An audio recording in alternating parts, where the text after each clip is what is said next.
Assalamualaikum warahmatullahi wabarakatuh. Oke teman-teman, kita ketemu lagi di channel Ringgego PF. Pada kesempatan kali ini saya akan membahas sesuatu hal yang menurut saya sangat menarik di dunia kicau murai batu. Jadi apa yang akan saya bahas ini adalah tentang cara memaster murai batu trotol yang baik dan benar. Harapannya apa? Harapannya murai batu itu bisa merekam suara-suara dari burung lain ataupun dari MP3 yang kita perdengarkan kepada mereka. Tapi gini teman-teman, pada kali ini saya akan membahas lebih dalam tentang pemaster trotol murai batu dengan MP3. Kenapa seperti itu? Karena banyak mungkin dari teman-teman yang tidak punya kesempatan, tidak punya waktu untuk memelihara masteran. Karena kan memang cukup repot teman-teman memelihara masteran itu.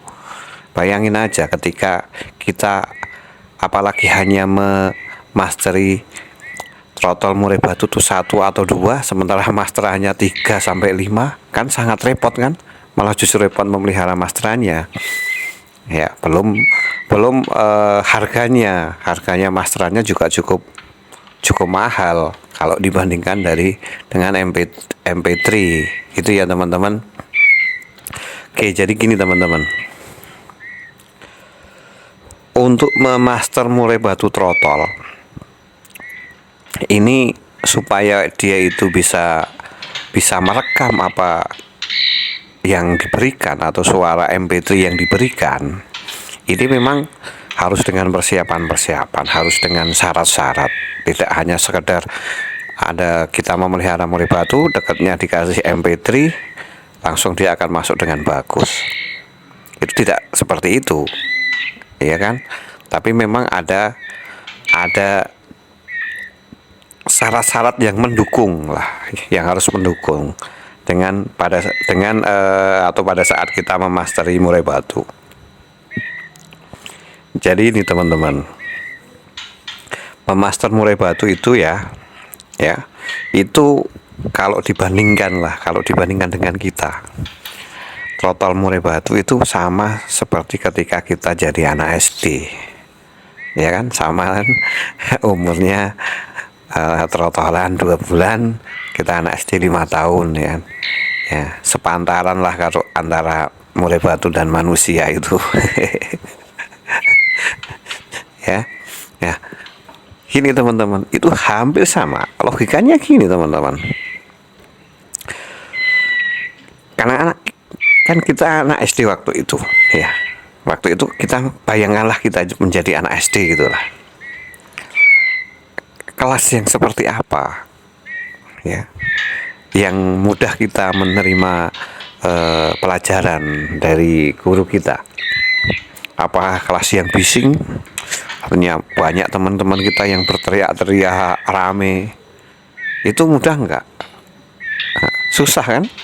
Atau kelas yang kebetulan atapnya dari asbes yang panas sehingga kita harus kipas-kipas terus sambil mendengarkan. Nah, itu cepet nggak kita paham dengan apa yang diajarkan oleh guru kita? Nah, susah kan?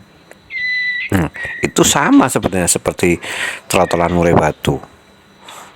Trotolan murai batu pun sama, memerlukan kondisi tempat yang nyaman untuk mendengarkan masterannya. Gitu ya teman-teman. Itu yang pertama teman-teman. Kemudian kita lanjutkan yang kedua.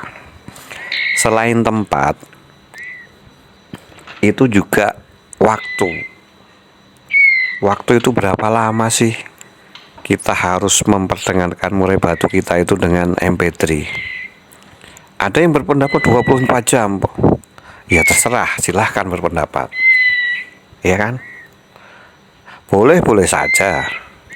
Tapi kan saya ngomong di sini berdasarkan logika dan juga pengalaman yang saya lakukan. Sekarang gini, kita bandingin aja. Kenapa saya selalu membandingkan? Supaya kita mudah. ya kan, supaya kita itu kalian mudah memahami apa yang saya maksudkan ya. Jadi bandingkan saja dengan itu lagi, karena kita anak SD kan kita harus belajar 24 jam. Kira-kira yang kita dengarkan itu kita resapi, kita pahami, ataukah malah kita cuekin? Ah, bu guru ngomong apa itu, udah dari tadi ngomong kita udah capek, tak biarin aja, nggak didengerin. Kan kira-kira seperti itu kalau kita harus belajar 24 jam. Belum capeknya. Ya kan? Ya. Jadi ada kebosanan ketika sesuatu itu diperdengarkan secara terus-menerus. Gitu teman-teman.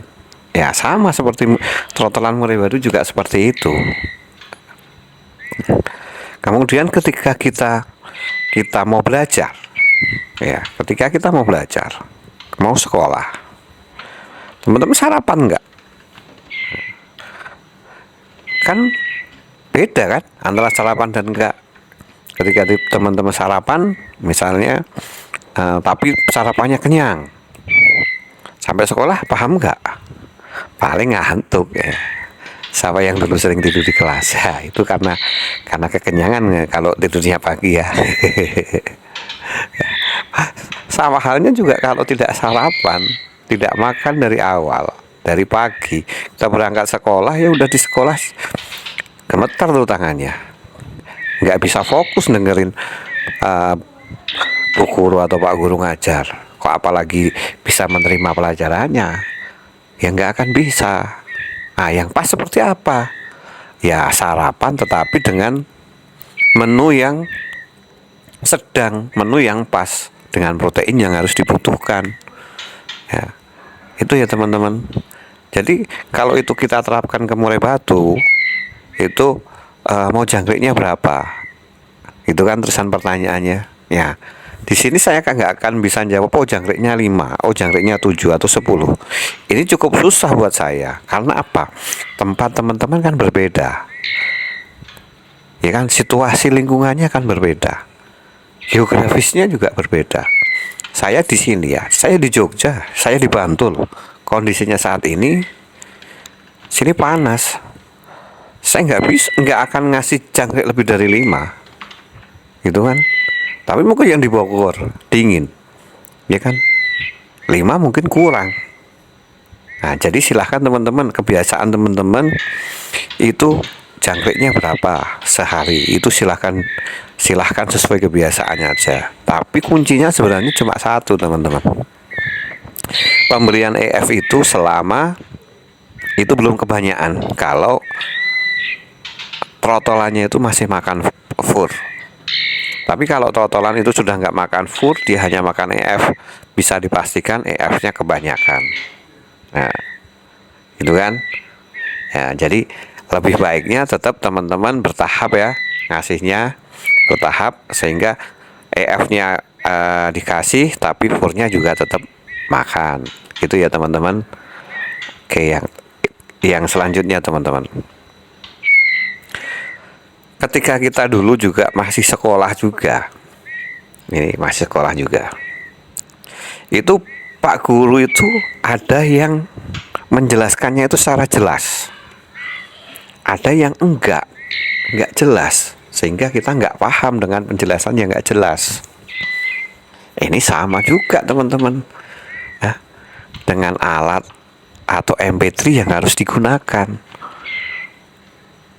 Ya kan, logikanya kan gitu. Jadi kalau suaranya MP3 itu juga nggak jelas, kemerusak, ya itu semakin lebih sulit lagi murai batu kita dalam menirukan. Jadi suara itu harus benar-benar jernih teman-teman. Itu ya teman-teman. Ya saya nggak promosi lah, kalau memang teman-teman butuh, ada di channel saya, tinggal download aja. Itu sudah jernih lah, sudah jernih untuk saya gunakan untuk memaster murai batu. Jadi di situ saya berbagi lah, ini masalahnya seperti ini yang punya saya, dan alhamdulillah ya masuk juga gitu ya. Jadi gitu teman-teman. Kenapa di sini saya tidak langsung ke ini, misalnya perawatan hariannya seperti ini, krotonya berapa kali, mandinya berapa kali. Kenapa saya nggak seperti itu? Jadi saya di sini dalam membuat konten ini mengajak teman-teman untuk berpikir bersama. Karena apa? Sebenarnya setiap tempat itu juga berbeda-beda, nggak bisa disamaratakan. Otomatis cara pemeliharaannya pun juga berbeda. Ya, tetapi yang harus kita pahami adalah inti atau maksud dari tujuan kita memelihara atau memaster burung murai batu ini. Gitu kan? Jadi apa? Akhirnya di tempat manapun itu teman-teman bisa memaster murai batu dengan baik. Karena kalau saya cerita di tempat saya seperti ini, kalau saya memaster seperti ini loh. Nah, kalau itu saya ceritakan utuh seperti itu, dengan tempat teman-teman yang berbeda, geografisnya yang berbeda, gak jalan lah. Jadi gitu ya teman-teman. Nah, mudah-mudahan apa yang saya sampaikan ini bisa menambah wawasan teman-teman lah. Gitu ya. Dan mudah-mudahan manfaat. Gitu ya teman-teman. Yang paling mudah-mudahan manfaat. Oh, mungkin masih ada satu lagi. Tadi udah saya bahas belum ya teman-teman? Untuk trotolan teman-teman. Trotolan itu usahakan juga ya. Usahakan juga trotolan yang mau kita mastery ini memang trotolan yang sudah pilihan. Jangan sembarangan lah gitu. Sembarangan itu asalnya trotolan yang gak jelas. Ya cari aja trotolan yang memang bapaknya itu sudah pernah prestasi. Bukan terah yang prestasi, jangan karena kakeknya atau neneknya itu kejauhan. Jadi bapaknya itu terahnya yang prestasi. Terus atau itu kakak-kakaknya dari burung yang mau kita ambil itu memang sudah pernah jalan di lapangan, udah prestasi. Itu yang paling mudah gitu. Gak usah bicara katurangannya seperti apa, kan ribet kalau kita bicara itu lagi, ya kan? Nah, mending gitu aja, cari yang seperti itu, dah simple, enak. Cuman memang harganya memang agak lebih tinggi dibandingkan yang biasa-biasa. Ya namanya juga peternak itu, kalau memang burungnya yang berkualitas, itu mesti harga jualnya juga lebih tinggi. Sama juga saya yang burungnya memang sudah terbukti ada kualitasnya, ya saya jualnya juga akan lebih tinggi seperti itu. Itu ya teman-teman. Kenapa kok saya berharap teman-teman itu yang di master itu burung yang pilihan lah gitu katakanlah. Karena apa?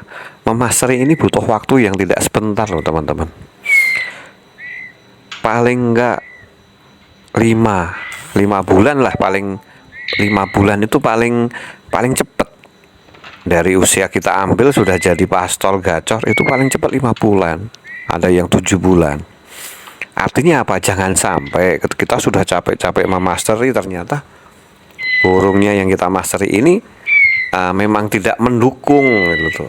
Karakternya tidak mendukung ketika kita gantangkan dengan pola pemasaran kita, sehingga apa akhirnya wah kalau di bawah burung enak masterannya, isiannya keluar enak sekali, digantang banyak yang berubah perilaku lah gitu kan.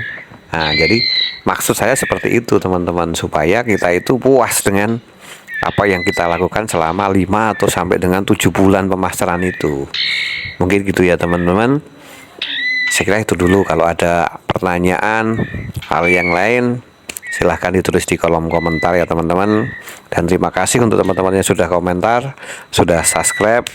Mudah-mudahan channel ini akan tetap selalu berkembang, sehingga saya semangat lagi untuk membuat konten-konten yang bermanfaat bagi teman-teman. Karena saya di sini hanya berbagi pengalaman saja, apa yang sudah pernah saya lakukan, dan alhamdulillah yang menurut saya berhasil. Itu ya teman-teman. Dari saya cukup sekian, banyak salah mohon dimaafkan. Saya akhiri, billahi taufiq walhidayah. Assalamualaikum warahmatullahi wabarakatuh.